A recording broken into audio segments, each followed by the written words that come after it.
Alright guys, BLM here, back with a new video. In this video I'll be doing a review for the latest season of Australian Survivor All Stars. And I was pretty hyped coming into this season like many others, but also like many others, as the season continued, my opinion of the season just really started to sour. The season had a bevy of editing issues that carried over from last season, really blatant winners at it from pretty early on. The repetitiveness of the confessionals, again, was a major impact here.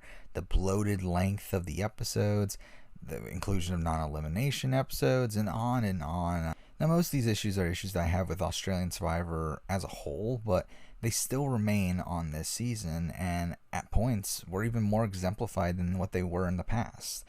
I also just didn't care for the boot list here. I mean, it was kind of reminiscent of the first US All-Star season or Game Changers, where so many big names went out in the pre-merge, to where in the post-merge, there was a point where half of the cast was just pre-merge boots. But we can talk about the cast as well. I mean, I was really excited coming into the season for this cast. Now, while I did acknowledge that there were some balancing issues with, again, a bevy of pre-merge boots, I did think that most of the players had a lot of potential here on this cast. But in practice, most of them just ended up being duds or were just buried by the edit, largely due to the massive edits given to like David and Shawnee and Nick and even Matt. I feel like most of the players that came into this season with a semblance of a reputation came out of the season looking worse than they did the first time around. Now, like my other reviews, I will go through the season episode by episode, and obviously there's a lot to talk about, so let's jump into it with the premiere, which started off with this really ridiculous over-the-top opening, which was their way of introducing us to the cast by labeling these players. But I felt like some of the labels were really weird. Like, I mean, making Sharn as one of the biggest heroes, or John as a challenge beast. And I mean, a lot of the women were being labeled as having something to prove, which I thought was just kind of sexist.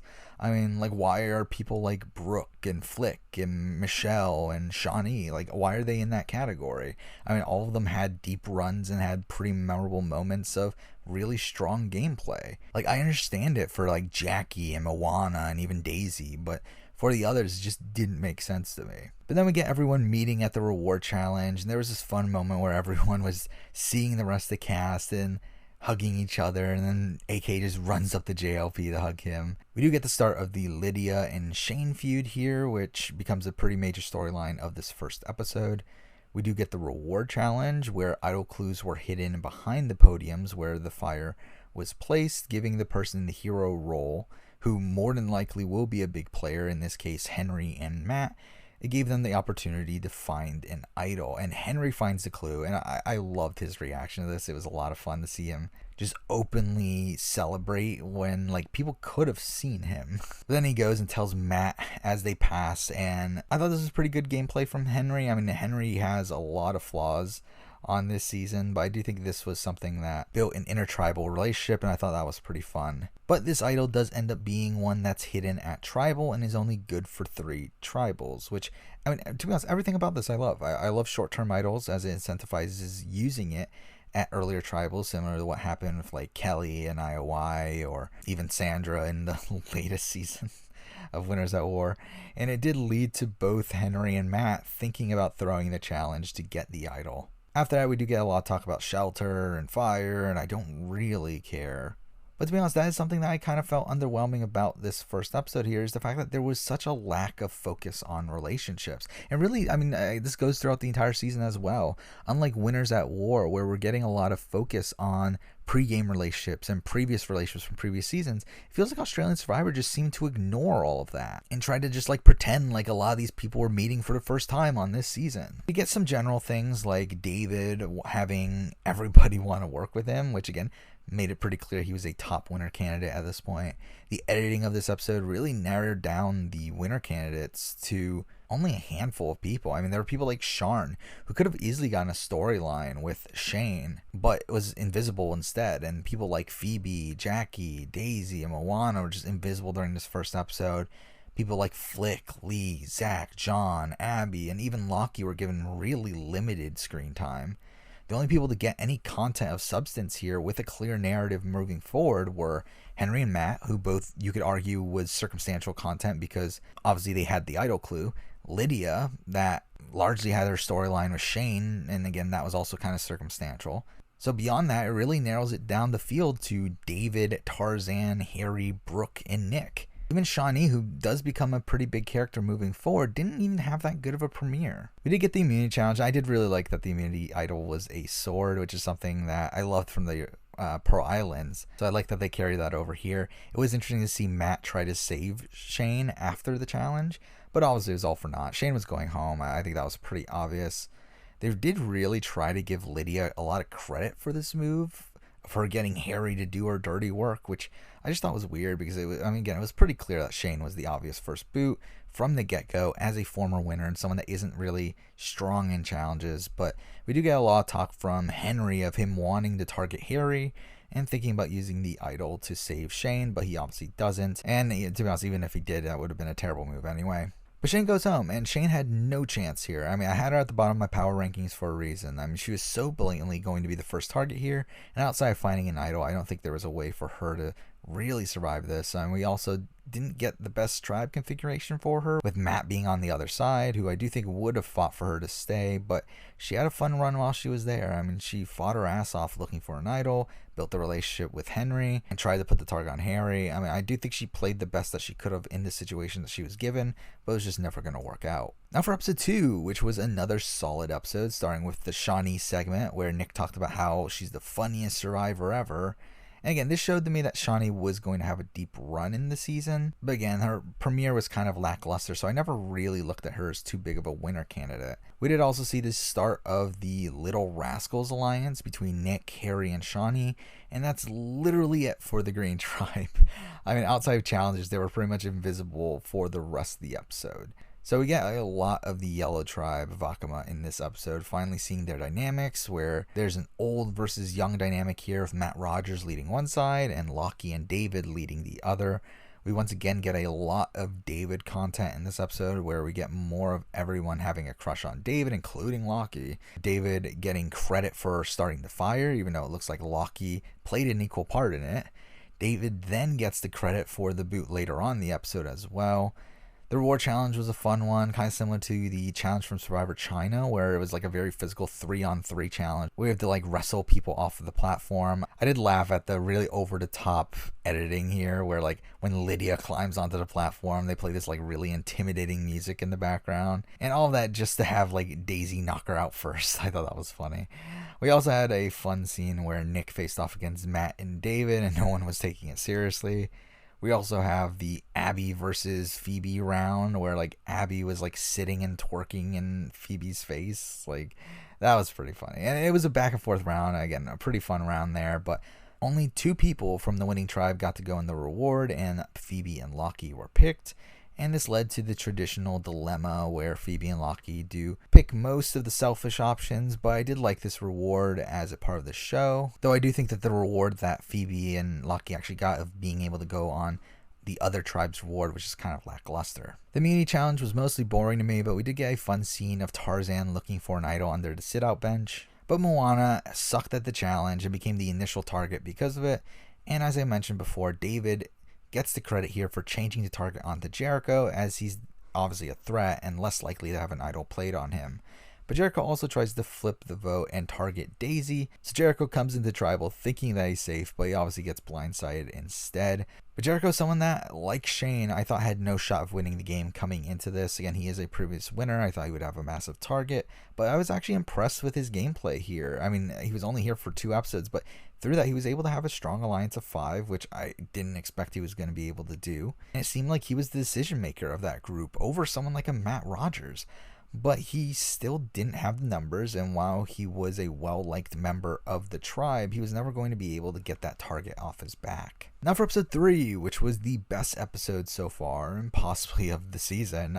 We do get some weird segments throughout, like the Bachelor segment and the Survivor magazine, where everyone talked about their best Survivor moments, which I did like, as it shows the show respecting its history, which I wish it did more so throughout the rest of the season. But this episode really did focus on the Matt and David alliance, which was a really fun alliance to see come together, as those two were the leaders of the two sides, and see them come together, promise not to target each other, and plot to eliminate people from each of their sides was really fun to see. And this was great. Again, it seemed like David did it initially just to get Daisy out, which I found pretty petty, but he does execute it pretty flawlessly. I liked seeing Matt play from the bottom, and obviously with this being the last round for Henry's idol and Makuta winning immunity, Matt was able to get the idol from Henry, and David tells him the plan that they're putting the votes on Jackie. But we do get Brooke also finding an idol of her own, which she tells the rest of her alliance. I have mixed opinions about what David did here as well, where he wants the idol back in circulation, which is a debatable move, especially because Brooke was his ally at that point. But considering he wanted to flush the idol, I think he flushes the idol pretty flawlessly here. She was going to play it for either David or Daisy, but because of David's acting and also Matt being told by David to spread David's name around, they are able to convince Brooke to play the idol on David instead. And this was a fun tribal as well, where Matt is really just laying it on David. They had this fun back and forth there. It was pretty great. But we get to the actual vote, and again, it's a really fun blindside where Matt plays his idol on Jackie while Brooke goes and wastes her idol on David, and the votes come up as Daisy. She gets idled out of the game.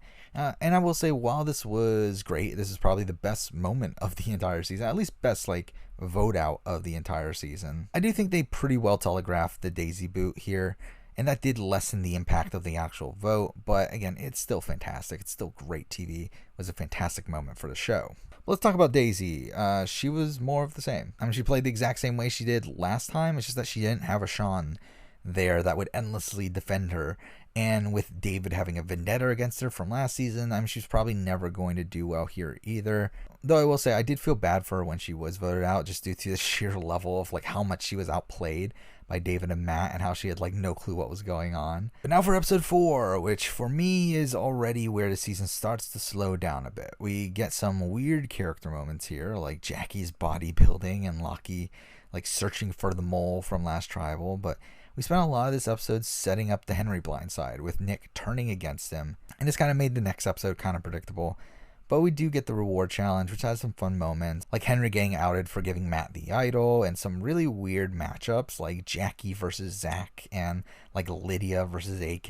We also got a ridiculous moment at the end of the final match, where Tarzan says, "Why don't you start chewing on this?" right before he wins the round. It's so dumb. But Vakama wins fish and chips, also known as fishing gear and potatoes. Which I don't love that production's pretty much lying to the players about their reward, but who cares? But the scene where they get to the reward, though, was pretty fun, because we do have a lot of scrambling where everyone's trying to find the idol, and we have Matt find the idol in front of everyone. There's also the episode where we see the Matt and Moana alliance. We have David making a fake idol, which is a fun scene.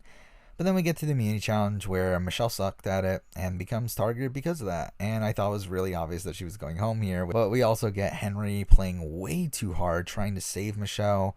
And the majority decides to split the vote on Henry, which is really dumb, as, again, Henry is not the type of player you want to give the heads up on that he's the next target. But they still do it. But again, it doesn't really end up mattering. Michelle goes, and I never found Michelle to be as good of a player as many people claim. I never found her convincing the tribe to get rid of Ben to be that impressive of a move. As, one, it was Ben, and two, she still remained at the bottom of the tribe coming out of that vote anyway. It's not like she went from the bottom to the top.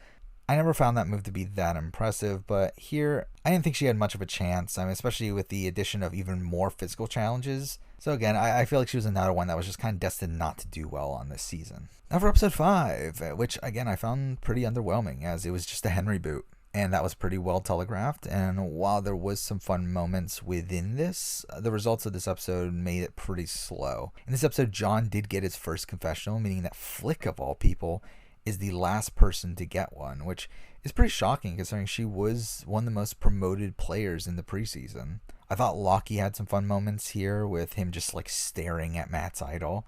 But a lot of this episode focused on Makuta, and specifically on Henry and Shawnee, where Henry, now knowing that he's on the bottom, starts to align with the sporty group and targets Shawnee, as she's the weakest physically on the tribe.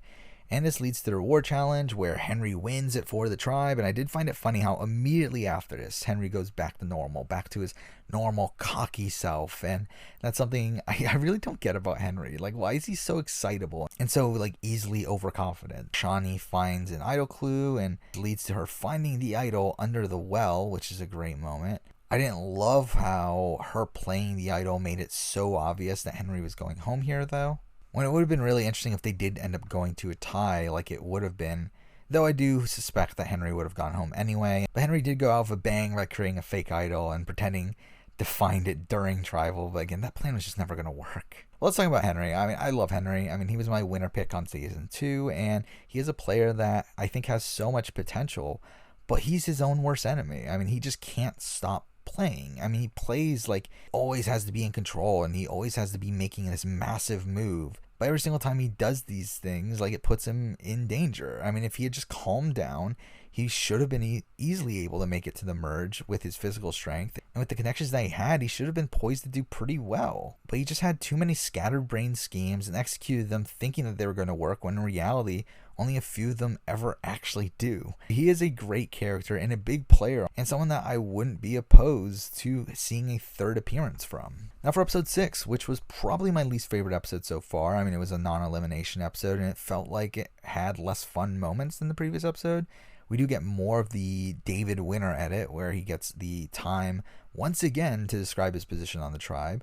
We get more of the Matt and Lockie feud. We have the Little Rascals trying to recruit Zach and Sharn and flip the game on the Sporty group. We get a lot of screen time from Zach in this episode, where he thinks that he's the swing vote. We do get this reward challenge, which led to this really weird segment where the winners of the challenge got to see pictures of them with their moms. Like, I don't get what the connection was here. Like, it's not like it was Mother's Day or anything. Not when they filmed or when it aired. So it's like, I don't get why they were all specifically with their moms. But whatever, the immunity challenge was nothing of note either. I mean, outside of John having a panic attack. But the Green Tribe does go to Tribal, and Zach decides to side with the Rascals. So it looks like John's going home, until Nick decides to use this info to throw Zach under the bus, and this does get some people to flip onto Zach. And on the show, the move made no sense, but Nick did clarify online afterwards that he only did this once Sharn dropped out of the plan, and once Sharn dropped out, obviously the plan wasn't going to happen. We get the Tribal, where it's announced that the top 2 vote getters are going to be sent to Exile Beach, and it made the entire episode feel pointless. I mean, it really had no impact. I mean, whatever, Shawnee and Zach go to Exile, who cares? Now for episode 7, where we start off with Shawnee and Zach on Exile. We do get some setup for some post-swap storylines by showing Abby in control and having Matt evolve his relationships, and then we get the swap, and this leaves Matt isolated and Abby not in control anymore. But we do also get the return of the exiled players, where they are just designated predetermined tribes for some reason. Again, it made it so pointless. Like, that the exile literally had no reason for existing. We had the new Makuta win a reward and get Pandora's box, which had 2 keys hidden around camp, and the one that opened the box first gets the advantage inside, and Nick gets it, and it turns out to be an extra vote. And it was obvious he was going to get it when he got a confessional leaving the reward challenge, where he literally talks about him needing an advantage. But it was fun to see him get it right under everybody's nose. We do get David, again, talking about his position on the Swap Tribe and building a relationship with Zach. But Vakama do end up losing the immunity challenge, so we do get Abby laying out the dynamics there. But Shawnee talks about her being done with Makuta and targeting Abby, and Abby does the same thing back. Clearly becomes a battle for the old Vakama. And while Abby sets up a split vote plan between Shawnee and Matt, it becomes pretty clear that the Vakamas are siding with Shawnee, and Abby gets voted out. And I know Abby got a lot of hate for wanting to keep the strength around on this season, but for her, I do think it was the correct strategic move to keep around all these physical players so she can avoid someone like Pia from her original season winning again. I mean, she did dominate her initial tribe and does partially get screwed over by Shawnee returning to the game. I do think her biggest flaw was just being too blatantly in control of her tribe, and that made her a massive target coming into the swap here. But while I don't love her as a character, I do think she actually played pretty decently based on the position that she was given, despite her going home so early. Now for episode 8, where we get Shawnee gloating about masterminding Abby's boot, which, I mean, I guess. I mean, it's kind of an obvious move for the old Vakama, but whatever. I mean, we do get to the immunity challenge where it's revealed that they are playing for individual immunity and both tribes are going to tribal. And it was weird to see an endurance challenge with 18 people. But Jackie and Brooke end up winning immunity. And during the challenge, we get David and Moana talking about working together, which kind of started their alliance. Even though it seemed like neither were really planning on it working out in the long run, but obviously it does. And I liked how David used this line of like, I want to find my Luke when trying to build these alliances. I thought that was kind of funny. Now in the pre-tribal scramble, I mean, Lydia's the obvious target on Vakama and throws Matt's name out there, but it was going nowhere. Again, her boot was kind of obvious, but for Makuta, the scramble here was amazing. I mean, we have David's first major knock against his edit for me, and him targeting Nick and him getting really cocky about it, but like no one seeming to be on board with it. Moana deciding to go for Phoebe, but creates a plan where she still puts a vote on Nick to make it seem like she's still with David, which she executes, but it doesn't seem like it actually pays off in any way. But after this, we do have Nick finding out that he is a target and starts to target Moana. So again, the scramble here was a lot of fun, a lot of different dynamics happening, and we get the tribal where it's so weird to see 18 people at tribal. But we do get the twist where 2 people are getting voted out, but the 2 people voted out compete in a fire-making challenge, where the winner returns to the game. And I think this is better than what they did with Zach and Shawnee, obviously, but it doesn't take up a non-elimination spot, so what was the point? Well, as I say, Lydia gets voted out. That was kind of obvious, but the other vote was still really crazy. Again, votes go from Nick to Moana to Phoebe, and it does end up landing on Phoebe. So we have a Lydia versus Phoebe fire making challenge, and kind of surprisingly Phoebe wins it. I mean, I think if you were to look at the two, you would think, oh yeah, Lydia's probably going to win that, but no, Phoebe does pretty well and lose Lydia, and I thought this was a great spot to lose Lydia. She wasn't super relevant on the show. I mean, most of her content came from her first episode and this last episode. Or again, her main storylines on the season were her targeting Shane and her targeting Matt Rogers. The rest of her potential content seemed to go to Abby, and again, like, there just wasn't really much to her on this season. I think she played exactly the same way she did the first time. I don't really have much to say about her. Now for episode 9, where we start to get a lot more John content, which made it pretty obvious that he was going home. But we do get this John and Matt alliance, and also Matt just trying to blindside Lockie. Meanwhile, in the other tribe, David is pissed at Phoebe for betraying him, which, I mean, did she really? It's not like she voted for David, but we do also get a lot of Moana content of her wanting to take out Phoebe again and side with David. We do get the auction in this episode with a twist where each tribe started with a pool of money, but the items are still individual. And I thought that was a really fun dynamic here. We saw a lot of fun moments from it, like Phoebe going to 500 right away and pissing off her tribe. We had John betting on the Mexican parm right after getting a pizza. That was another fun moment. So I like the new dynamic this style of auction brought. After that, we do have David finding an idol, and we get Vakama losing the immunity challenge, and the obvious target for the majority is either Matt or John, with Matt being a much more dangerous threat. But Matt does go and try to flip over Harry and Shawnee, and I do think he overextends a bit by trying to get Flick as well. But it doesn't end up working out. We get to the vote. Matt is forced to play his idol. And obviously there's a vote split between him and John, so John goes home. Again, John, what was the point of him being on this season? Like, I really don't get it. Like, I know that they wanted Sean, and Sean said no. So is that when they just went with John? I mean, to be honest, I would have preferred even, like, an Andy over a John. I mean, John barely got any screen time. He didn't really do anything strategically. He did finally start to play at tribal here, but obviously that's way too late. I would have preferred, again, someone like a Craig. I think it's a travesty Craig wasn't on this season.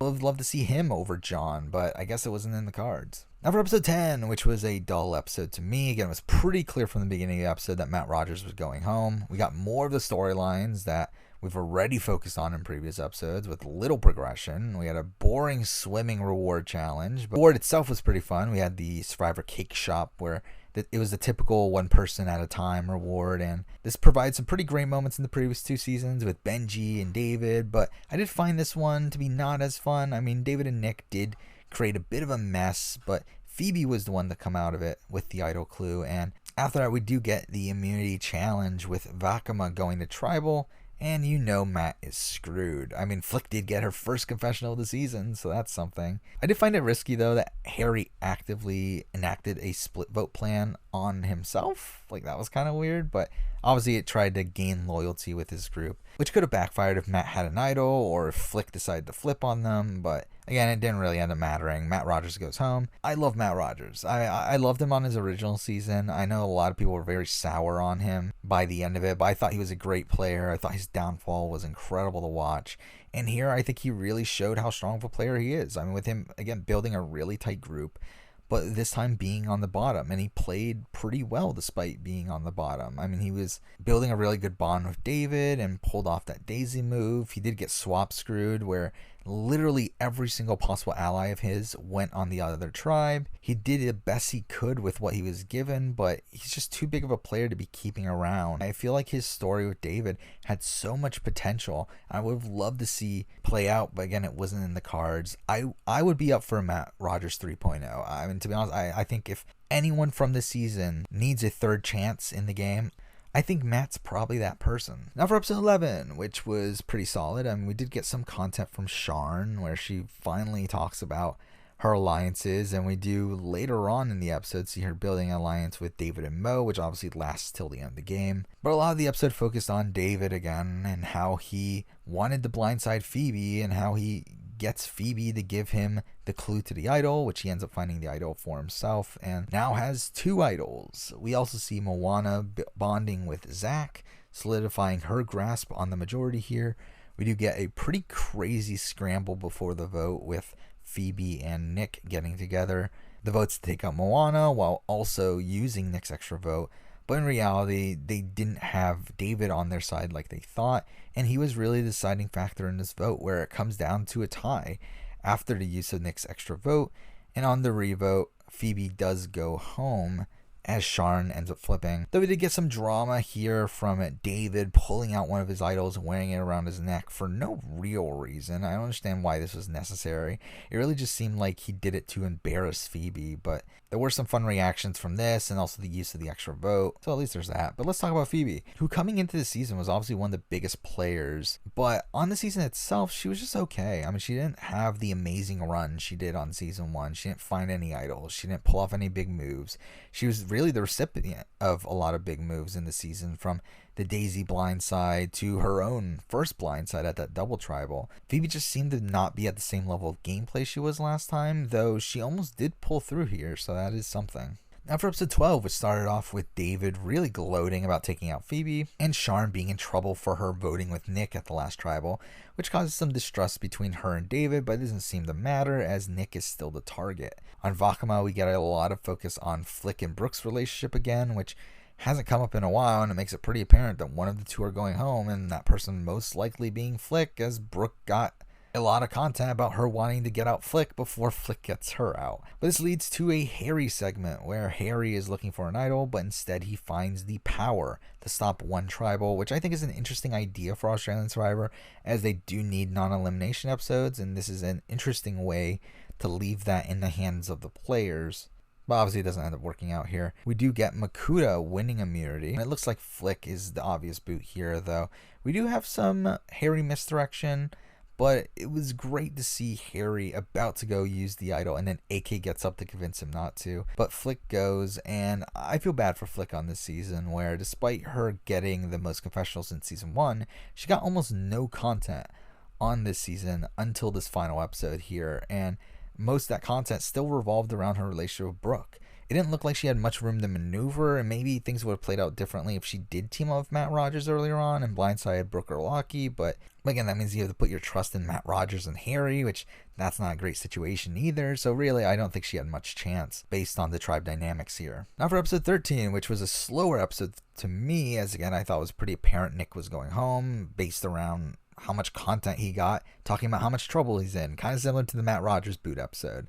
I didn't feel like this episode had many fun moments either. I mean, we did have some debate from Harry on whether or not to give his advantage to Nick, but he obviously doesn't. And I don't love that the main reason he doesn't use it is because production wouldn't tell him what would happen with the merge if he did use it. I mean, it's pretty clear now that the merge would have still happened next episode anyway, so obviously Harry should have used it if he had known that, but he didn't.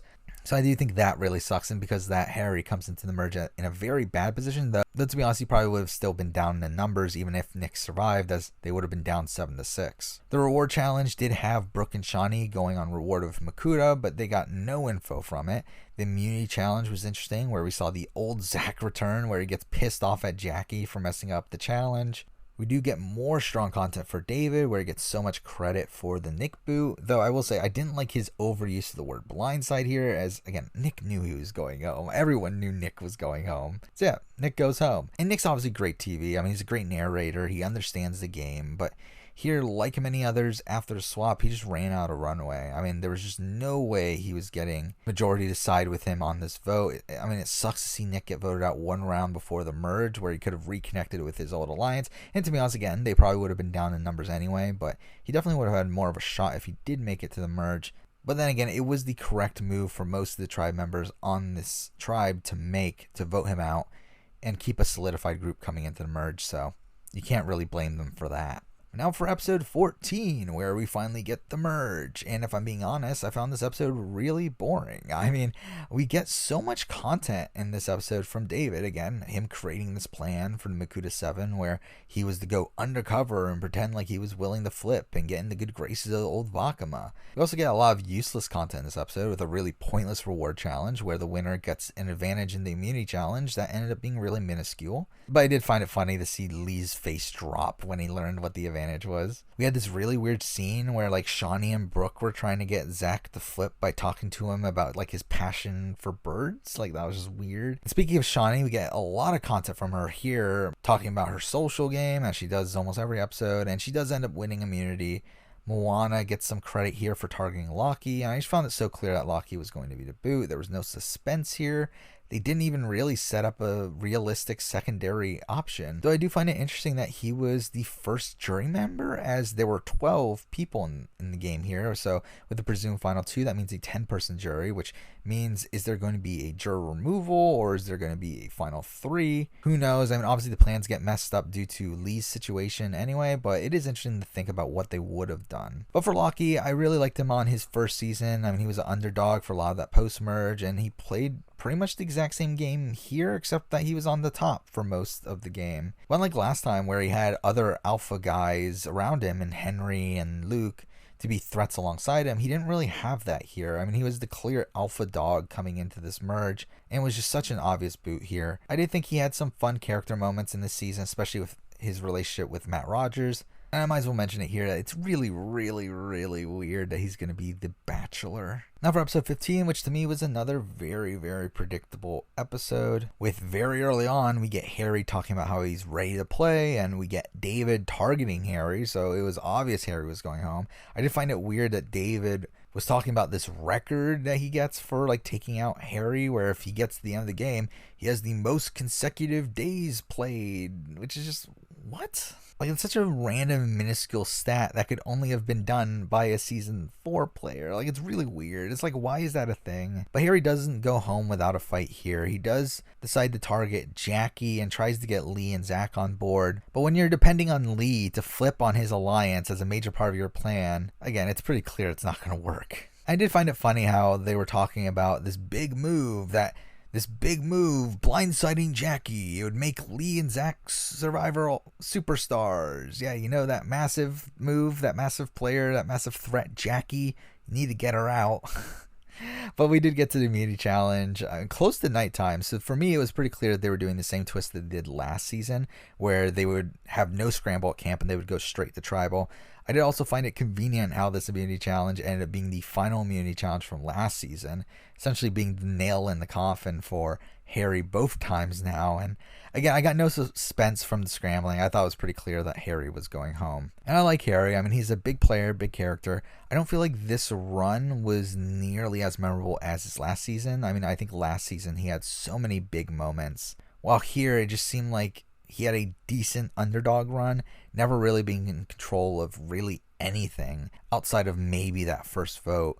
He simply just didn't have the numbers to do much throughout the game. Like, there just wasn't much he could really do, but I do find it impressive that he actually made it this far. I talked about this in my preseason power ranking, that to me, Harry was one of the biggest targets coming into the season. So for him to make it to the merge, I thought was pretty impressive. Now for episode 16, which was a tough episode to watch. It does start off pretty dull. We have a pretty boring reward challenge where we get letters from home, and normally I don't care, but we do get to see Zach with his birds, and we get to see David getting, again, the most obvious winner segment where they show his family, and he talks about how his family's everything to him and how he wants the title of sole survivor for himself, but he wants the money for his family to be able to move back to Australia again. Again, so obvious that he's winning the game at this point. But then we get to the true heartbreaker of the episode, where Lee finds out that his mom has suffered a stroke and that she isn't going to make it. And we get these shots of him hearing the news, him obviously being devastated, and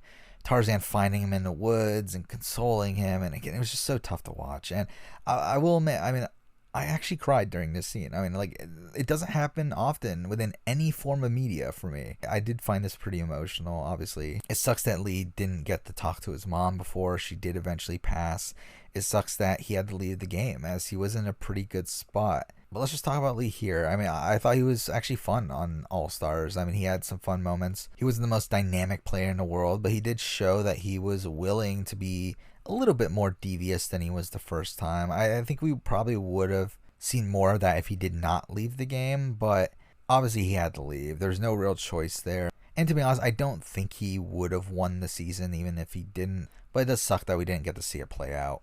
But immediately after Lee leaves, we get to the immunity challenge, and it really just didn't feel right to go into something game-related so quickly. But I guess for the editing of the show, it kind of had to happen. But again, it just didn't feel right. But Shawnee surprisingly wins a second immunity challenge, and it looks like this vote is going to be pretty predictable. It's either going to be AK or Brooke, and essentially Shawnee is the swing vote, as the majority is splitting the vote, and AK and Brooke are voting for each other. But it doesn't really matter because there's the exile twist. At Tribal, I did find it really awkward how Lockie and Harry come out so happy, only for them to be told that Lee obviously had to leave the game immediately afterwards and just be devastated. But as I mentioned, we got the exile twist where the top 3 vote getters go to exile, and the same thing happens at the next Tribal. And then we have this tournament to get back into the game. It's really dumb. It does potentially save the minority and also forces the majority to turn against each other. So it did make for good TV. But from an actual game standpoint, I would have been so pissed if I ended up getting taken out due to this twist. But we get the vote results, whatever. Brooke, AK go to exile along with Moana, who the minority vote for. Who cares? Now for episode 17, which mostly felt pointless as we already knew no one was going home here. We get some content at exile, but none of it ends up mattering.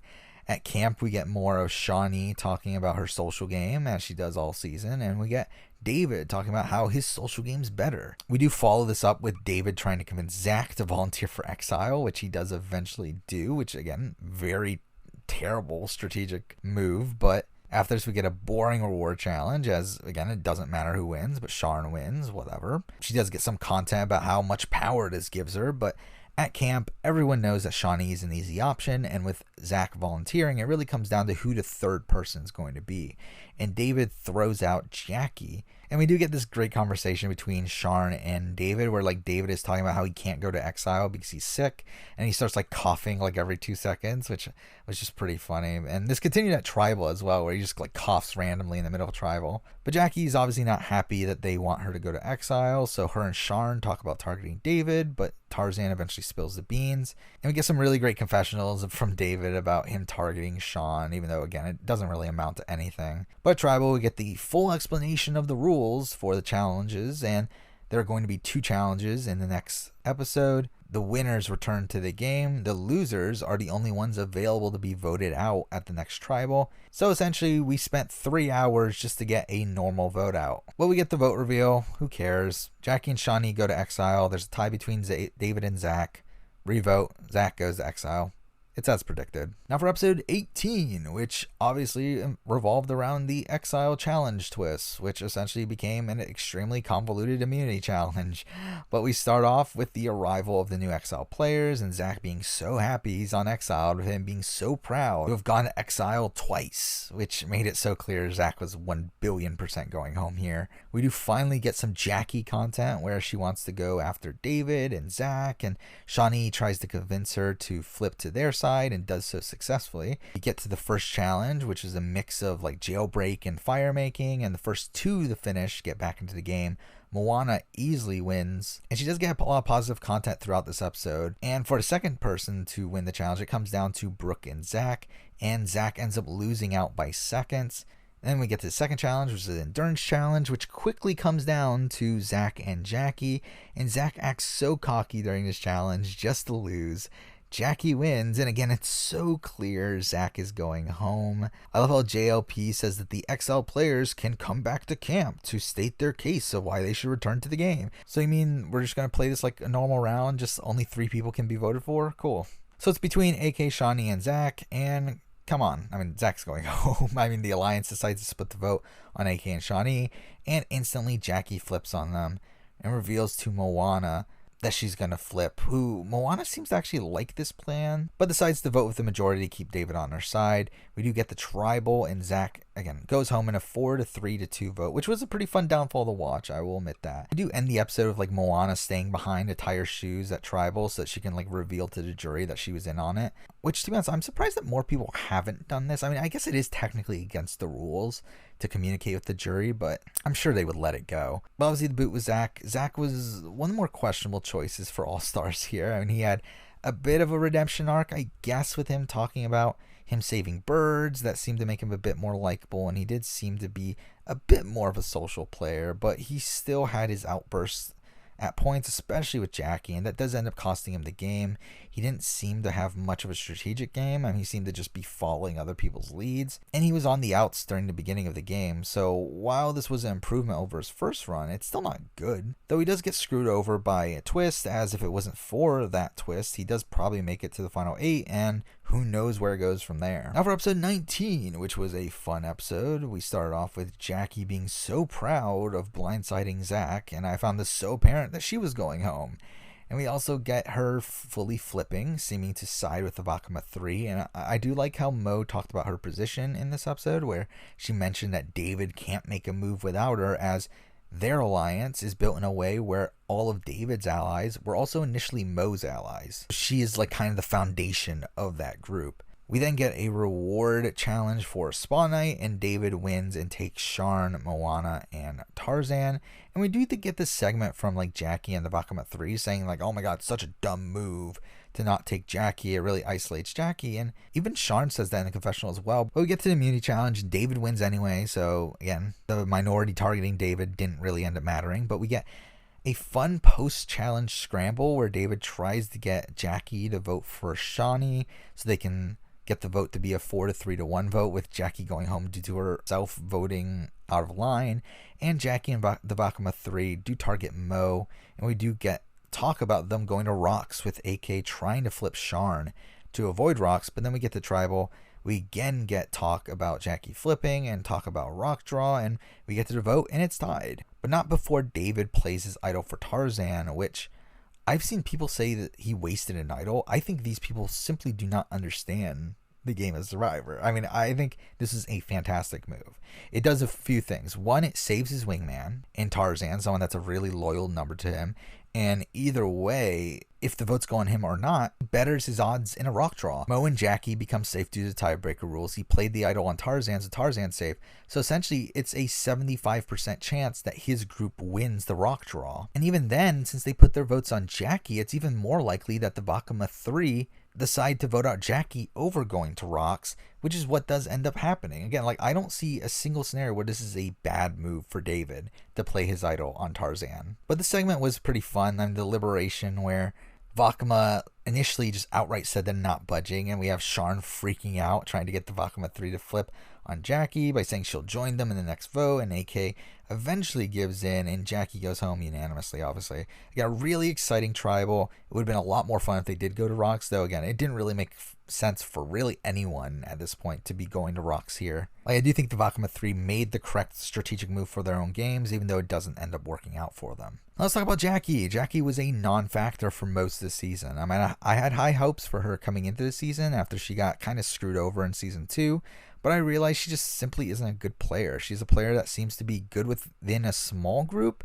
but doesn't have the ability to make bonds with everybody, and is a really irrational strategic player where she makes moves out of personal vendettas. She never led a vote and didn't seem to have any strategic agency within the game, so for me, she was pretty much just a complete flop. Now for episode 20, which I found this episode pretty predictable, not in a boring way, but in a way where it was pretty obvious that the dynamics were what they were after the last episode. We get more of the Vakama 3 now working to flip Sharn to get her to take out David, all while Tarzan doesn't trust Sharn anymore due to her asking him to flip his vote at the last tribal.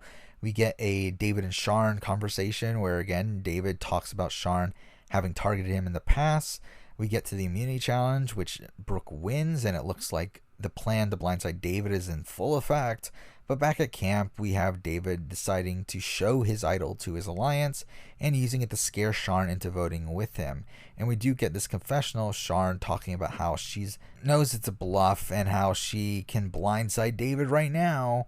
But again, I never really believed that she was going to do it. I feel like this episode was really setting up Sharn as a final 2 loser, showing her voting confessional of her saying that she's taking David to the end, and showing Shawnee talk about how if Sharn votes her out, she won't give her jury vote. But we get to tribal, we get to the votes, and there are 3 votes for David, but Sharn doesn't flip, and the votes are on Shawnee, which I found to be a pretty unceremonious exit for her, considering she was a pretty massive character the entire season. But she kind of goes out here with a pretty quiet edit.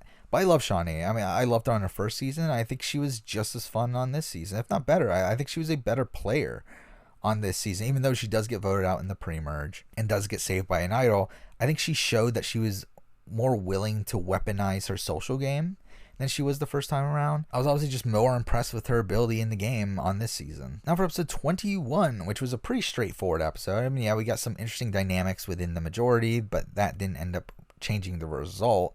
Again, within the majority, it was interesting to see Moana talk about her positioning and try to pull Sharn closer to her than to David by revealing that David only showed Sharn the idol to stop her from flipping, and that Mo and Tarzan know about the idol as well. We do get a lot of Brooke needing immunity content, and surprisingly, Brooke wins immunity. And during the challenge, we get a Suri-esque moment for AK where he doesn't want to jump, but he eventually does. I did find it heartbreaking to watch him after the challenge, though, where he's crying, he can barely speak as he just knows that he's going home. Back at camp, we do get some fun from AK searching for an idol with Moana babysitting him, so AK flips the water barrel to get Moana off his back. We do get to tribal, and obviously AK gets the majority of the votes here, but we get this twist out of nowhere that was really pointless, where someone gets to accept a trial by fire. And if you succeed, you stay in the game. And obviously AK accepts the offer and has to face off against Mo, but still ends up losing and goes home anyway. I don't get why this twist was here.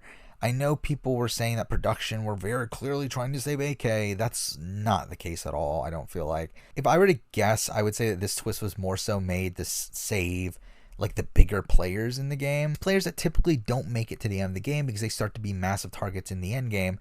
I feel like that's what this twist was for, was to help those sort of people. But it just so happened that this was a scenario where it helped out AK more so. But overall, though, I didn't care for the twist. I mean, I think the only reason it isn't outright terrible is because of how clear the vote was going to be. We do lose AK, and I love AK. I mean, he's, again, a great character, great player, his first time around, and I think he just cemented that here. While he wasn't nearly as prominent in the edit as he was the first go-around, I think he had fun character moments throughout, displayed that he had a good strategic mind for the game. I think he's one of the best strategic thinkers in all of Australian Survivor. I found it very impressive that he planned around a minority vote split. And I think if he had come into the merge in the majority, I think he has a great shot of winning the game. And he well positioned himself in between 2 pairs. He really did impress me this time around, as I would have thought that he would have been a target from early on, considering how he played on his previous season. But instead, he just seemed to naturally integrate into the majority, and I do think that's pretty impressive to me. Now for episode 22, where the pre-immunity challenge content mostly revolved around each of the players' final 2 plans, where we do get confirmation that Sharn for some reason wants to take David to the end because she wants to bring the toughest competition to the end and prove to an all-star jury that she deserves to win. This is so dumb. And a complete misread of the jury.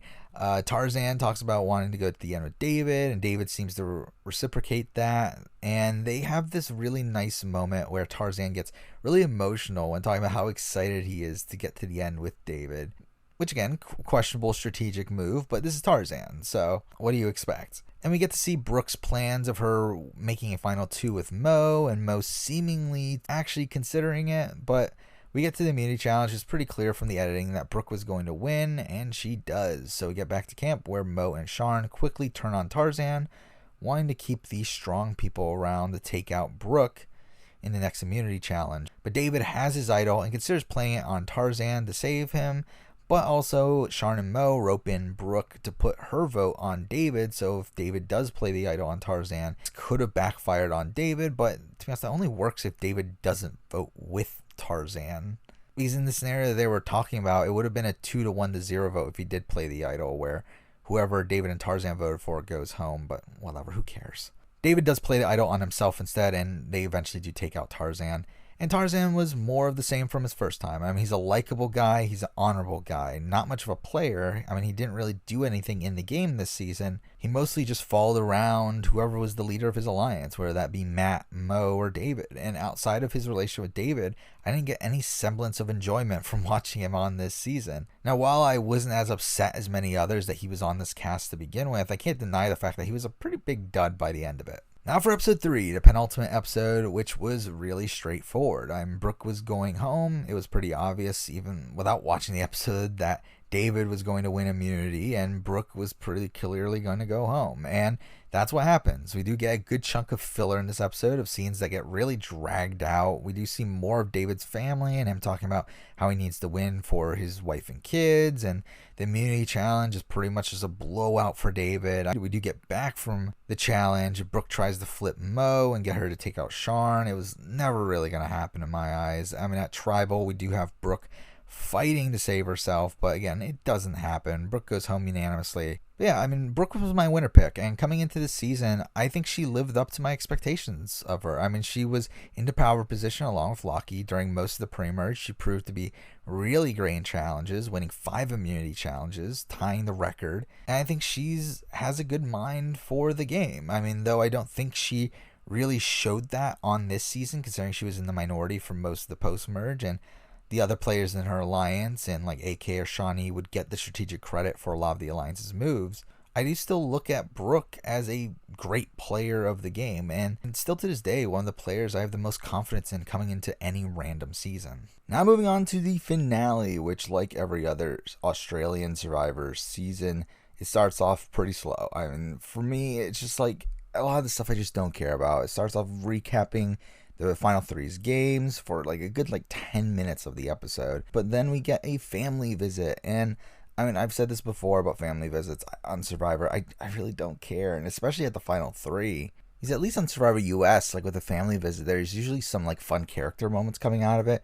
Here on Australian Survivor, they really just focus on the emotional side of it, and that part of it, I just don't really care. But then we get the immunity challenge, which was a weird variation of hands on a heart idol. And we have David win the challenge, which I was surprised by and also disappointed in, as I felt like the best outcome for this season, and what the season seemed to be setting up, was for Sharn to win final immunity and make the mistake of taking David to the end. But with David winning immunity, it left no suspense at all for really the rest of the episode, where again it became so clear David was going to win in such a dominant fashion. But we get the Tribal, and it was kind of funny to see Moana and Sharn argue over who is the most loyal to David, but unsurprisingly, David votes out Moana, though to be honest, again, really didn't matter. Again, he was going to win anyway.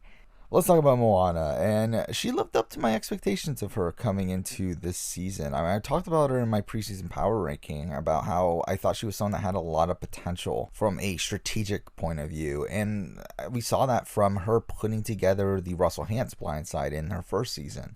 And here on this season, she did have a bit of a slow start, a very rocky start, but by the time the swap, I was impressed with her ability to create really strong social bonds and put together a core alliance. Now, I do think the massive flaw in her game is that she had trouble connecting to those outside of her core, and whenever she would try to talk to them, it came off as very transactional. But that being said, I also just don't think she was a great character on the show. She didn't really do much for me there. I do think some of her plans weren't really fully thought out and really only worked due to some lucky circumstances that she couldn't have expected. By the end of the day, it did end up working out for her, and I do think overall she is a good player. But again, coming into this finale, it was so clear that she wasn't winning the season. But now for Final Tribal, where coming into it, Sharn seems to think that she's winning against David somehow. Again, it's so clear that David's winning this season. There's really no doubt for me. I thought this since way in the pre-merge, let alone now. We do get the opening statements where I do really like how David lays out his game here, where he goes through the game beginning to end, but then also at the end of his speech, he goes through each of the individual jury members and addresses them one by one. I really thought that was a brilliant way to display his game to the jury. We do get a few reveals, like him being the mole, which, supposedly most of Akama already knew, but the way he did reveal it was pretty fun. And he talks about how he got Phoebe's idol, which, Zach was really just eating that up. We get that random consecutive days fact from David when talking to Harry. And again, it was so clear that when that was brought up back then, that was set up for this. But again, it's such a dumb fact. He ended up making Tarzan cry when talking about how bad he felt by voting him out. Again, overall, I liked what David did here, and in this tribal, we do get the return of the individual questions, kind of. Usually when we get this format, every single person's question is shown, but here, we didn't get that. Zach and Jackie didn't even get to talk at this final tribal. But I personally prefer this format to what Survivor US does now. But we do get some decent moments here with AK pulling out the rocks. We have Tarzan calling out Sharn for wanting him to vote out Mo, and that leads to a fun back and forth between Sharn and Mo. But again, it's so clear David's winning, so we get to the votes. And we don't see any confessionals, surprisingly. And we don't even see him in the reunion show either, which I did find really strange. But yet, this really weird transition where JLP talks about, we'll read the votes back in Australia, and then we get back to Australia at the reunion show.